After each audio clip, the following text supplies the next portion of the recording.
इकबाल आपको एक खास निगाह देना चाहते हैं ताकि आप दुनिया में वो चीजें देख सकें जो दूसरों को नजर नहीं आती। इसके लिए अब आपको ये जानने की जरूरत है कि इकबाल ने खुद ये निगाह कैसे हासिल की।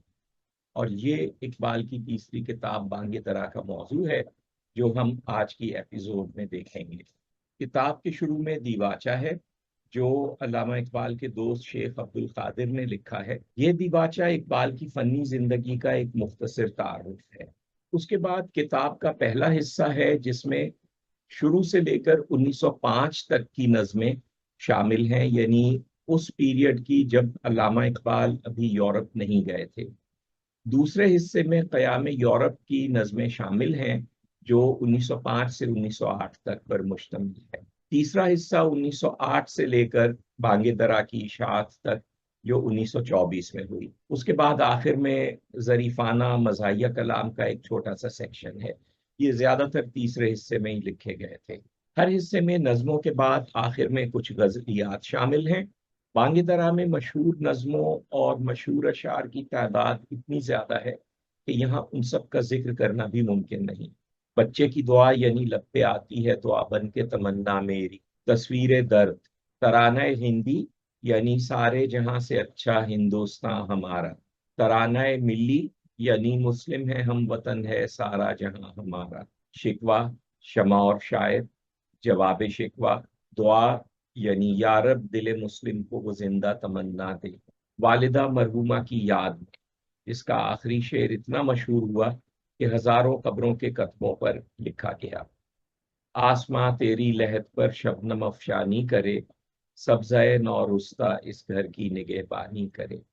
खिज़र राह और तुलुए इस्लाम जिन पर इस वीडियो में बात की जाएगी। ये सिर्फ चंद मिसालें हैं उन नज़मों की जो हद से ज्यादा मशहूर है। लेकिन अब हम अपने असल मौजू की तरफ आते हैं कि इकबाल उस मकाम तक कैसे पहुंचे जहां मौलाना जलालुद्दीन रूमी ने ख्वाब में आकर उनसे कहा कि वो दुनिया को अपना पैगाम दें। और इकबाल के साथ हमारा सफर शुरू हुआ जिससे हम इस वक्त गुजर रहे हैं। जाहिर है कि शुरू में इकबाल वो नहीं थे जो हमें सुपरमैन बनाने की ताकत रखते हों, लेकिन शुरू ही से उनकी एक मखसूस उठान नजर आती है। मसलन किताब का आगाज ही इन अशार से होता है। ए हमाला ए फसीले किश्वरे हिंदुस्तान, चूमता है तेरी पेशानी को झुककर आसमां, तुझ में कुछ पैदा नहीं दीरी न रोजी के निशान, तू जवां है गर्दिशे शामो सहर के दरमियान, एक जलवा था कली में तूरे सीना के लिए, तू तजल्ली है सरापा चश्मे बीना के लिए। शुरू में इकबाल हर चीज के बारे में सवालात उठा रहे हैं। फितरत, जिंदगी, मौत और खुद अपने बारे में। ढूंढता फिरता हूं ए इकबाल अपने आप को, आप ही गोया मुसाफिर, आप ही मंजिल हूं मैं। जब कोई उनकी फितरत के तजादात की तरफ इशारा करता है तो इकबाल उसे जवाब देते हैं कि अगर आप मुझे समझ नहीं सके तो आपका कसूर नहीं है, क्योंकि मैं खुद भी अपने आप को नहीं समझ सका। इकबाल भी इकबाल से आगाह नहीं है, कुछ इसमें तमस्खर नहीं वल्लाह नहीं है। लेकिन बांगे दरा के दूसरे हिस्से में जब एक दफा फिर कोई इकबाल की फितरत के तजादात की तरफ इशारा करता है तो इस दफा उनका जवाब पहले से मुख्तलिफ है। वो कहते हैं कि मेरा दिल एक ऐसे हीरे की मानंद है जिसके हर पहलू का रंग मुख्तलिफ दिखाई देता है। इससे अंदाजा होता है कि अब वो अपने आप को समझ चुके हैं। शुरू में इकबाल की शायरी में अपने जाती जज्बात का इजहार भी नजर आता है और बड़े खूबसूरत अंदाज में। लेकिन फिर आहिस्ता आहिस्ता वो अपने जज्बात का इजहार खत्म कर देते हैं और सिर्फ एक उस्ताद बन जाते हैं। फिर वो जो बात भी कहते हैं वो वही होती है जो हमारी तरबियत के लिए जरूरी है, यानी जिसके जरिए वो हमें इस काबिल बनाना चाहते हो कि जो कुछ उन्हें दिखाई देता है वो हमें भी नजर आने लगे। जैसा कि उनकी खुदा से दुआ भी है कि देखा है जो कुछ मैंने, औरों को भी दिखला दे। ये बड़ी दिलचस्प बात है कि जो नज्म उनके ज़हनी और रूहानी सफ़र में उस मरहले का ऐलान करती है जहाँ पर वो अपने जज्बात का इजहार छोड़ देंगे, वो नज्म है शेक्सपियर। हम विलियम शेक्सपियर को आमतौर पर सिर्फ एक ड्रामा निगार की हैसियत में जानते हैं, लेकिन इकबाल की यूनिवर्स में वो एक इतने बड़े रूहानी मुर्शिद का दर्जा रखता है कि उसका मकाम मौलाना जलालुद्दीन रूमी के बराबर है। ये बात ज़हन में रखते हुए आप वो नज्म सुनिए जो इकबाल ने शेक्सपियर के बारे में लिखी है। इस नज्म के बारे में ये समझा जा सकता है कि अंग्रेजी में और शायद दुनिया की किसी और जबान में भी शेक्सपियर की तारीफ किसी ने इतने खूबसूरत अंदाज में ना की हो। चुनाचे जिस घर में शेक्सपियर पैदा हुआ था और जो अब बर्थ प्लेस म्यूजियम कहलाता है, उसके कैफेटेरिया में इकबाल की ये नज्म असल उर्दू टेक्स्ट के साथ अंग्रेजी तर्जुमे समेत लगाई गई है। जब ये नज्म वहाँ लगाई गई तो उस मौके पर वहाँ तकसीम करने के लिए इकबाल अकेडमी पाकिस्तान ने मेरी एक किताब भी खुसूसी तौर पर शाये की थी, जिसका उन्वान शेक्सपियर अकॉर्डिंग टू इकबाल है। नज्म की उर्दू आज बहुत से सुनने वालों को मुश्किल लग सकती है, इसलिए मैं इसका मफहूम आसान अल्फाज में बयान करूंगा, लेकिन स्क्रीन पर आप असल नज्म भी देख सकते हैं। दरिया की रवानी एक आईना है जिसमें सुबह की रोशनी अपना हुस्न देखती है। शाम की खामोशी वो आईना है जिसमें शाम का नगमा अपना हुस्न देखता है। फूल की पत्ती बहार के खूबसूरत चेहरे के लिए एक आईना है। खूबसूरत शराब के लिए शराब का जाम एक आईना है।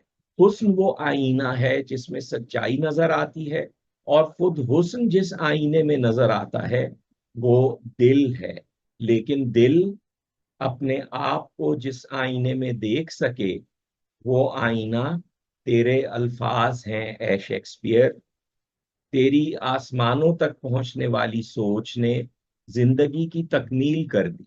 यानी कुदरत ने हर चीज के लिए आईना बनाया था, लेकिन इंसानी दिल के लिए नहीं बनाया था, और ये काम कुदरत ने शेक्सपियर पर छोड़ दिया था। तो फिर क्या तेरी रोशन फितरत ने वो मकसद पूरा कर दिया जिसके लिए जिंदगी का आगाज हुआ था? तेरी अहमियत का अंदाजा होने के बाद जब नजरों ने तेरा दीदार करना चाहा, तो सूरज को अपनी रोशनी में छुपा हुआ देखा।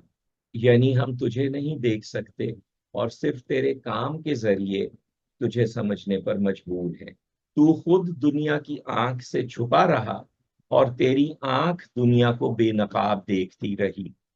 फितरत अपने राजों को छुपाने के लिए ऐसी दीवानी है कि तुझ जैसा राजदां फिर पैदा ना करेगी।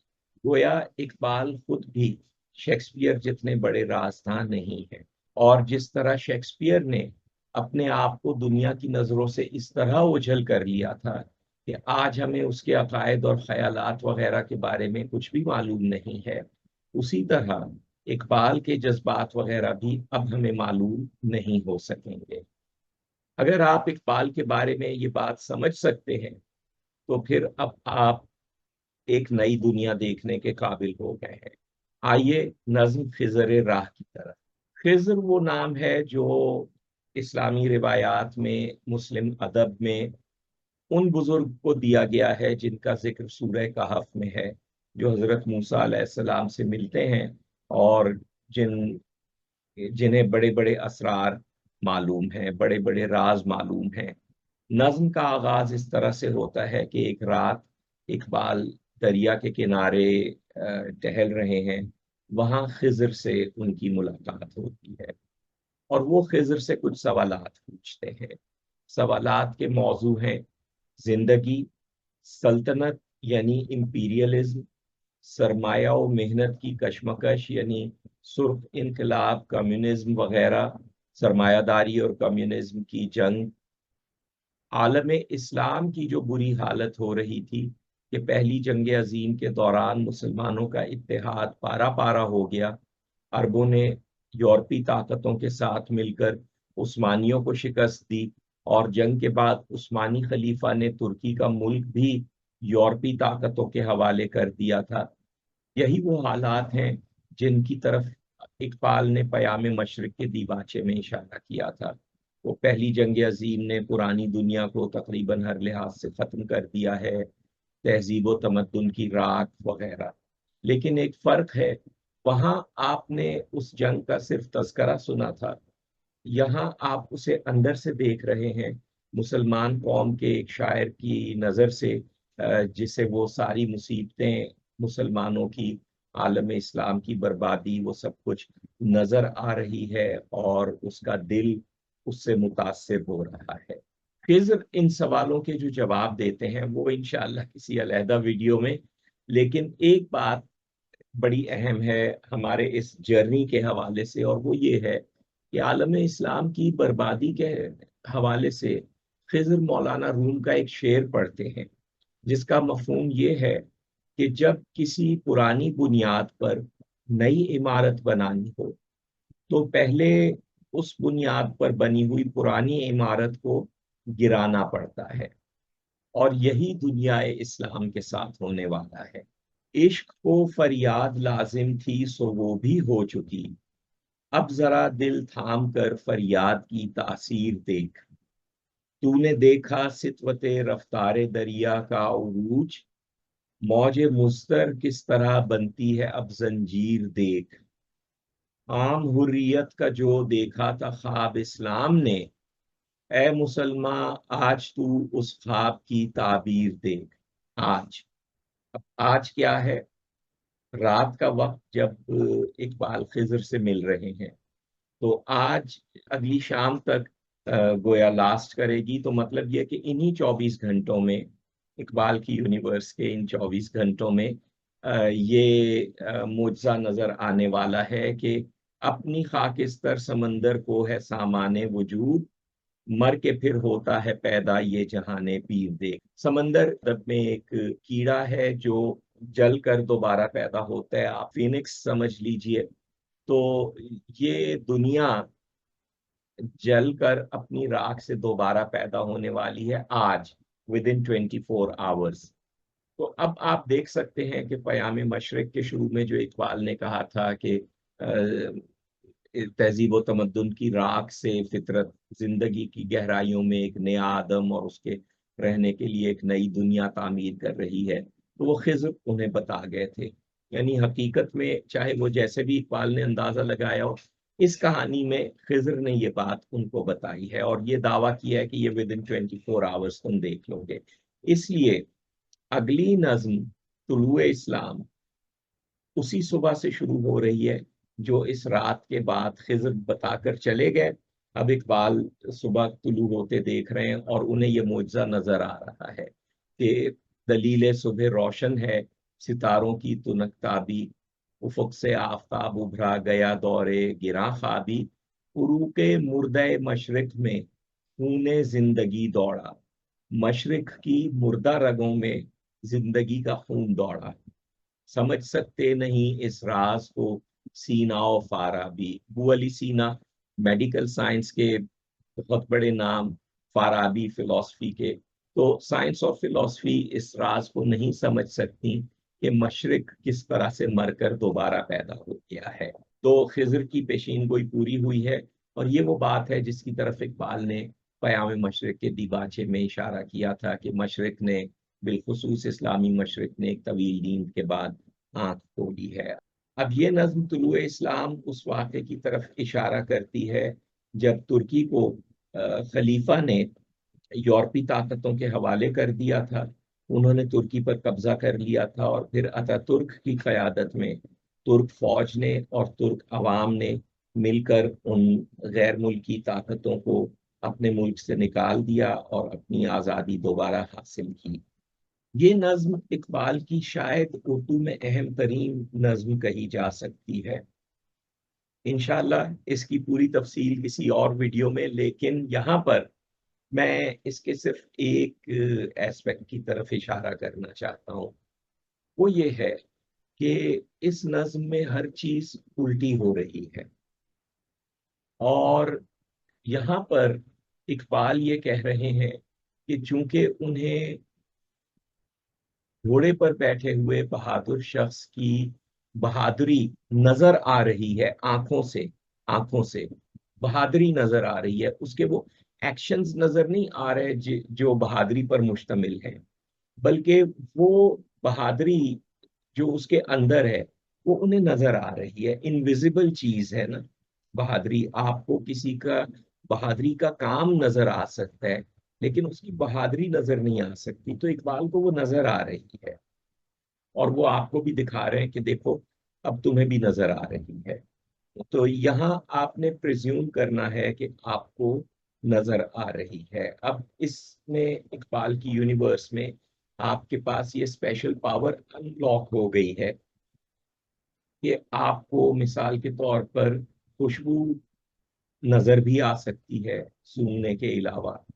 आपको अ, तार में दौड़ती हुई बिजली नजर आ सकती है, इससे पहले कि आप उसे टेस्टर से चेक करें। तो वो प्रिंसिपल्स जो कायनात के हैं, प्रिंसिपल्स, उसूल, कवानीन, वो आपको नजर आ सकते हैं। यहाँ पर ये आपकी पावर अनलॉक हो गई है। अब आप एक लम्हे के लिए सोचिए कि इकबाल ने वो जो पयाम मशरिक के आखिर में यूरोपीय इंटेलेक्चुअल से कहा था कि एक इतना बड़ा इनकलाब आने वाला है जो कायनात की समझ में ना आ सके, वो ये इनकलाब हो सकता है।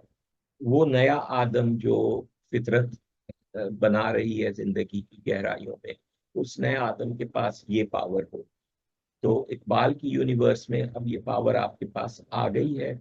अगली किताब ज़ुबूर अजम में इकबाल आपको इसकी प्रैक्टिस करवाएंगे, इसे यूज करना सिखाएंगे पूरी कायनात पर, ताकि फिर आप उसके बाद जब इस यूनिवर्स से बाहर जाएं तो आप अपनी दुनिया पर भी अप्लाई कर सकें और आप अपनी दुनिया में वो चीजें देख सकें जो दूसरों को नजर नहीं आती। इसकी प्रैक्टिस ज़ुबूर अजम में अगली किताब में इकबाल करवाएंगे। बांगे तरह खत्म होने वाली है, तो यहाँ पर वो आपको सिर्फ ये बता रहे हैं कि ये पावर आपने अनलॉक कर ली है। उकाबी शान से झपटे थे जो बेबालों पर निकले, सितारे शाम के खूने शफक में डूब कर निकले। जो उकाब की तरह झपटे थे, वो बेचारे पता चला कि उनके पास परवाज की ताकत ही नहीं है। उकाबी शान से झपटने से एयरफोर्स मुराद है। फर्स्ट वर्ल्ड वॉर में प्रॉपर एयरफोर्स तो नहीं, लेकिन हवाई जहाजों का इस्तेमाल काफी शुरू हो गया था। हुए मदफून दरिया जेरे दरिया तैरने वाले, जो सबमरीन्स में सफर कर रहे थे वो समंदर की तह में गर्क हो गए। तमाचे मौज के खाते थे जो बनकर गोहर निकले। तो इस तरह से हर चीज जो है वो बिल्कुल बरक्स हो रही है। यहीं पे वो मशहूर शेर आता है, जहां में अहले ईमा सूरत खुर्शीद जीते हैं, इधर डूबे उधर निकले, उधर डूबे इधर निकले। अब मैं इस नज्म के मशहूर अशार भी सारे शेर नहीं कर सकता, क्योंकि वो इतने ज्यादा हैं कि फिर पूरी वीडियो उसी में जा सकती है। मैं सिर्फ इस बंद का आखिरी शेर आप के सामने ना सिर्फ पेश करना चाहता हूं, बल्कि मैं चाहता हूं कि इस पर आप बड़ी अच्छी तरह से एक बात समझ लीजिए, जो शायद इस शेर के हवाले से इतनी ज्यादा वाज़ेह पहले नहीं की गई है। यकीन अफराद का सरमाया तामीर मिल्लत है, यही कुव्वत है जो सूरत करे तकदीर मिल्लत है। यानी कौम की तकदीर सियासतदान नहीं बनाते, अगरचे वो सब एहतराम के काबिल है। दानिश्वर प्रोफेसर नहीं बनाते, अगरचे वो सब एहतराम के काबिल है। शायर, अदीब, मजहबी रहनुमा कोई भी नहीं। कौम की तकदीर बनाते हैं गरीब आवाम, ये लोग जिनकी अक्सरियत अनपढ़ है, सुबह से शाम तक मजदूरी करती है, कभी इन्हें खाने को मिल जाता है, कभी नहीं मिलता है। इन लोगों का जो यकीन है, इन लोगों का यकीन, वो आपकी कौम का असल सरमाया है, जिससे आपने अपनी कौम को बिल्ड करना है। आपने अपनी कौम को जो बिल्ड करना है, वो रुपए पैसे से नहीं करना, वो पावर से नहीं करना, वो किसी और चीज से नहीं करना, वो इन लोगों के यकीन से करना है। यकीन इनका अपने आप पर, अपनी कौम की तकदीर पर, खुदा पर। उम्मीद इनकी, वो इनका यकीन है। जब तक इनके दिल में ये उम्मीद है कि मुस्तकबिल बेहतर होगा इंशाअल्लाह, उस वक्त तक आपकी कौम जिंदा है, आपका मुल्क सलामत है। खुदा न ख्वास्ता इन लोगों की ये उम्मीद टूट गई, मुल्क नहीं बचेगा, कौम नहीं बचेगी, आप नहीं बचेंगे। ये बात अगर आप समझ गए हैं, तो अब आप वो चीजें देखने के काबिल हुए हैं जो दूसरों को नजर नहीं आती है। और सबसे पहली चीज जो आपको नजर आई है वो यही है कि इन लोगों का यकीन असल में इस कौम की तकदीर बना रहा है। इकबाल की यूनिवर्स में ये आपको नजर आ रहा है, रियल वर्ल्ड में नजर ना आए कोई मसला नहीं, वो आपकी अपनी चॉइस है। इकबाल की यूनिवर्स में आपको ये चीज सबसे पहले नजर आई है आपकी नई पावर अनलॉक होने के बाद। अब ये आपकी पावर अनलॉक कैसे हुई है उन चीजों को देखने की जो इनविजिबल है। देखिए, वो पुरानी दुनिया खत्म हो गई जो असरार और रमूज में आपसे मुतारिफ करवाई गई थी, वो पहली जंग अजीम के साथ खत्म हो गई। पुरानी दुनिया थी, वहां बादशाह थे, सूफी थे। अब वो उनका जमाना गुजर गया, पहली जंग अजीम ने उस सबको खत्म कर दिया, वो दुनिया मर गई। उसके साथ ही इकबाल की यूनिवर्स में आप भी फौत हो गए, क्योंकि इकबाल ने आपको उस दुनिया का एक फर्द बना दिया था जब उन्होंने पूरी असरार और रमूज में आपको मॉडर्न लाइफ की कोई मिसाल नहीं दी थी। सारी आपकी मिसालें, सारे उसूल आपको उस दुनिया से समझाए थे, तो आप भी उस दुनिया के साथ ही मर गए इकबाल की यूनिवर्स में। और मर के आप दोबारा जिंदा हुए।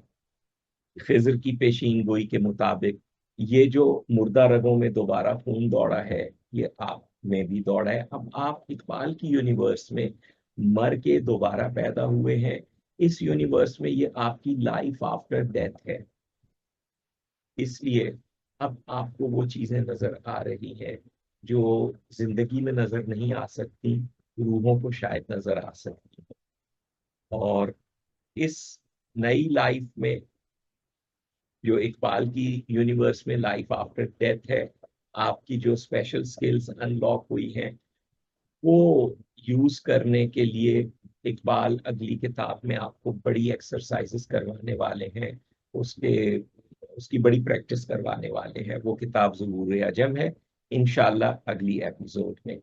लेकिन एक दफ़ा फिर मेरी ये रिक्वेस्ट है कि इस चैनल की, इस वीडियो की प्रमोशन के लिए आप जो कर सकते हैं प्लीज़ कीजिए, क्योंकि शायद आज हमारी कौम को, हमारे मुल्क को, हमारे मुआशरे को इन चीज़ों की बड़ी ज़रूरत है।